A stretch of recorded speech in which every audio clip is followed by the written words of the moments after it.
True Polymorph is objectively one of the most powerful 9th level spells in the game. Being able to turn yourself or an ally into a way more powerful form is a significant combat boost, and with enough time and sufficient supply of appropriately sized objects, you can literally create an army. It can also facilitate all sorts of hilarious role-playing scenarios. Just imagine the massive panic in the middle of the town square as the townsfolk see you in your mean-looking demon form, or the silliness of entering the magic shop as a dragon turtle, or turning the king's throne into a fire giant. Shenanigans aside, once you finally get to level 17 and are able to cast True Polymorph, the obvious question arises: which creatures, which monsters to turn into specifically? In this video I will share my thoughts, opinions and experiences with the spell, so that you can know exactly where, when and how to transform the like, subscribe and bell notification buttons down below into a form that will make the YouTube algorithm cower in fear and only show you this channel's videos from this point onward. Obviously the spell's description is wordy to say the least. It's a 1-hour concentration spell which can turn creatures into other creatures, turn objects into other creatures and creatures into objects. In this video I'm focusing specifically on the first two. The last one can be very creative in its application as well, but that's a topic for another video. As a rule of thumb, you should avoid all stat blocks that have legendary and layer actions. Monster Manual Introduction on page 11 specifically states that you don't get those after assuming the form of whatever legendary creature you turn into as a result of a spell. Mechanically, a very large portion of legendary creatures' challenge rating is tied to these special actions and options, so not being able to use them at all will effectively make you much weaker when compared to non-legendary monsters. Exceptions do exist though, so let's dive right in to see what can be done. Turning objects into creatures is kind of tricky to begin with. A minute ago, an ordinary boulder is now a young silver dragon. Does it know anything? Does it have a soul? Is it like a real dragon or a completely alien creature due to how it came into existence? These and other questions are each their own respective rabbit holes. I don't have the definitive answers for you, but what I can talk about are mechanics. Of course, that's what these videos are for. The spell description clearly states these creatures, once the initial 1-hour concentration period is over, are under no compulsion to keep obeying your commands. They are free to go away and roam the multiverse on their own volition. If you want to keep them around, a DM has to step in and roleplay these new creatures. Some kind of persuasion or deception check is probably going to happen in order to convince these creatures to follow their maker. Maybe even a little bit of that parental intimidation if they are being unruly. If you succeed enough times, you can easily amass an army of powerful sidekicks following you into battle and doing your bidding. Managing them is going to suck using standard 5th edition rule set, so definitely discuss this with your DM and figure out the most elegant way to do it. Minionmancy is a controversial topic, but that's a topic for another video. Looking over the list of challenge rating 9 creatures, the aforementioned young silver dragon is a no-brainer conventional pick. A bag of hit points that can take some hits even at very high levels, deal decent amount of damage and maybe even paralyze your enemies or at least burn their legendary resistances. They're always solid all-rounders. If you wanna get a bit fancier though, a squad of war priests is going to healbot you out of trouble in most cases. They have a few control spells too, though their spell save DC is low compared to silver dragons. But everybody knows the true power lies in the dark side, of course. Come to the dark side. Abjurer is a typical example of a game-breaking concept, literally. It's a squishy spellcaster, but describing its spell list as loaded is an understatement. Just imagine just 10 of these, all casting Wall of Force and turning every battlefield into a temporary prison. And even if the DM gives every single monster Misty Step and Dimension Door, there are still counterspell, dispel magic and banishment to shut down hostile spellcasters for good. Speaking about shutting down hostile spellcasters, check out Glabrazu. I don't know if I'm pronouncing it correctly, but again 10 of these, each with an infinite pool of dispel magic. Yeah,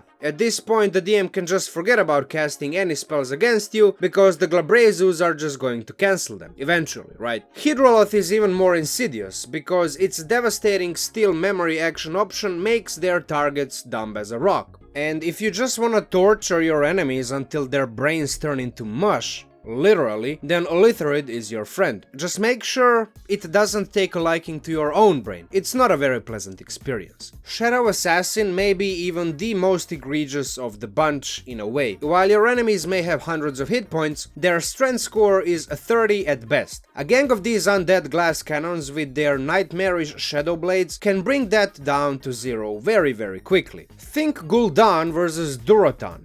Only way worse. The only downside is that healing spells don't work on undead, but when you can just make a new one every day, I don't think it really matters. These are some of the most potent ways to transform objects into powerful creatures and hopefully get them to join you. I'm sure there are more ways to make this ridiculous. Post them in the comments down below. Whatever you decide to do with this though, whatever the DM allows in the first place, I mean some DMs probably won't even allow you to do this, just be careful around anti-magic field. You don't want a bunch of silver dragons flying above you, turning back into rocks and falling on your head. Yeah, that actually happened. But enough with the object manipulation, let's see what you can do to creatures. Turning your party mates or yourself into powerful high challenge rating monsters, usually non-humanoids, is considered a more table-friendly way to use true polymorph. You still get a lot of power out of it, but you're not bringing in 69 different creatures into every fight. Considering it's a level 9 spell, the earliest you can learn it is level 17, so challenge rating 17 creatures and above or below are available right away. Remember the rule of thumb. Avoiding all stat blocks that have legendary actions is usually the best approach because you want to be able to use the entirety of the stat block instead of just part of it, but let's actually start with challenge rating 16s, Iron Golem and Planetar. Both are relatively simple to play. Iron Golem is an interesting choice because while it can't get healed via healing spells directly, it's a construct, it can be healed by fire damage due to its fire absorption trait. So if your party has a token Pyromaniac Spellblaster throwing fireballs and firestorms and whatnot, sending Iron Golem out in the front line is actually quite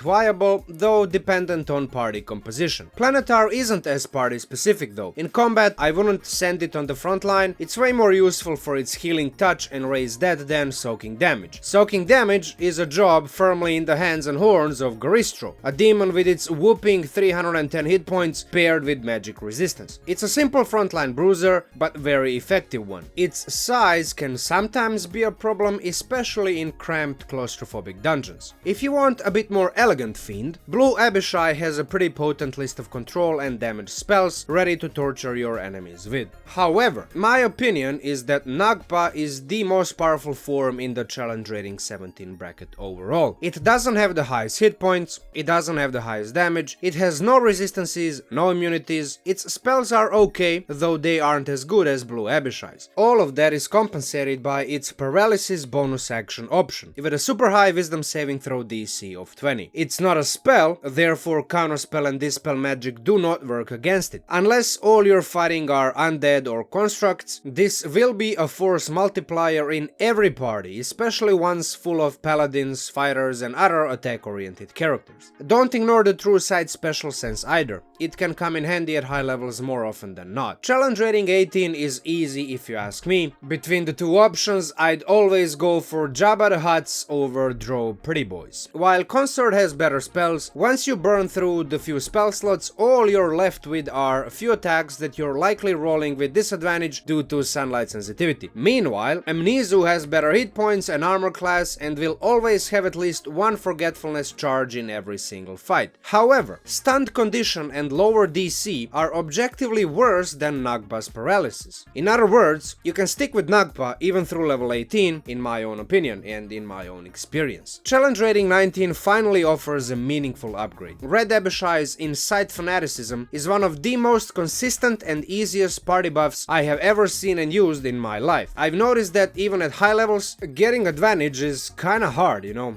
As long as you're around and can function within your normal operating parameters, you will always be able to increase the accuracy of your paladins, fighters and other attack-based party mates. Also, a dragon-looking fiend is a bit easier on the the eyes than a massive Balor demon. You can't really engage in social activities while everyone around you is dying from your fire aura. Red Abishai is actually so good that I personally prefer it over the Pit Fiend. The challenge rating 20 Devil is effectively just a bit bigger bag of hit points that deals more damage. Sure, Hold Monster can be a big buff for the same reason that Nagpa's Paralysis is so good, but it's actually worse because it's a spell that can be counterspelled or dispel magicked easily, especially at high levels that you're getting this devil at. Sure, you may not be fighting casters all the time, but hostile casters are common at high levels, so don't hold your hopes high. And that brings us to Drow Matron Mother, a spellcaster herself. Yes, it's a legendary creature, so its effective challenge rating is lower than 20 because you can't use its legendary actions, but its spell list is very good and she can always bring that challenge rating 14 Retriever into a fight if shit really hits the fan. I was always conflicted between her and Red Abishai whenever I use this spell at level 20. Both can be good, you just have to gauge properly what benefits are needed more in any given situation. There are a million variables and circumstances are always like flexible, and you just have to figure out, make a decision and go with it. Let me know in the comments down below if you've had different opinions, different experiences. I've leaned heavily on my own subjective and anecdotal experience here. It's far from a statistically significant sample size, of course. And if you wanna chuck a few bucks my way, the video script text file for this video is available for download on my Patreon page under the Fireball tier. It's not mandatory, it's 100% optional, especially since I basically just read it out loud for you in this video, but if you find the Patreon perks worth the trouble, worth your time and worth your money, consider supporting my efforts there. Special shoutouts to all of my current patrons, thank you for your continued support. If you still haven't, through Polymorph the like button into a Nagpa, subscribe into Red Abishai and bell notification into a Drow Matron Mother. That powerful trio improves the odds of survival against the merciless YouTube algorithm, thanks, much appreciated. With everything said and done, MinMax Munchkin out, talk to you soon.